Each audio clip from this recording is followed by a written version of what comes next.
Hello guys, welcome to GV natural blogs. అందరూ బాగున్నారా friends? నేనైతే బాగున్నాను అని చెప్పలేను, కానీ కొంచెం బెటర్ అని. 4 రోజుల తర్వాత అయితే మా మొహంలో కొంచెం సంతోషం అనేది వచ్చిందనమాట. నేను లాస్ట్ టైం వీడియో పోస్ట్ చేసినప్పుడు పాపని ఎత్తుకొని అయితే వీడియో పోస్ట్ చేశాను అనమాట. హాస్పిటల్లో అడ్మిట్ కమ్మన్నారు అని చెప్పని చాలా మంది పాపకి ఏమైంది అని అడుగుతున్నారు ఫ్రెండ్స్. పాపకైతే ఏం కాలేదు, అసలు పాపకు సంబంధించి మేము హాస్పిటల్కి అయితే వెళ్ళలేదు. మీ అందరికీ నేను ఒక విషయం అయితే చెప్పాలనుకుంటున్నాను ఫ్రెండ్స్. అది అందరికీ కాదు, కొంతమంది మూర్ఖంగా డ్రైవ్ చేస్తారు కదా, వాళ్ళకైతే చెప్పాలనుకుంటున్నాను.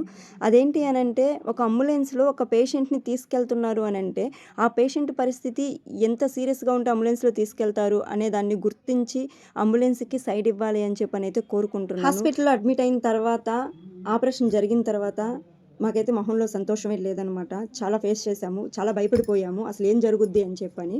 నేను ఒక లాంగ్ లెంత్ వీడియో అయితే చేస్తానని చెప్పి ఆ షార్ట్లో చెప్పాను, బట్ నాకు కుదరలేదు. కానీ కొంచెం టైం తీసుకుని అయితే కంపల్సరీ చేస్తాను ఫ్రెండ్స్. హాస్పిటల్ నుంచి వచ్చాక అసలు ఏం జరిగింది, ఎందుకు భయపడ్డాము అనేది మొత్తం లాంగ్ లెంత్ వీడియోలో షేర్ చేస్తాను.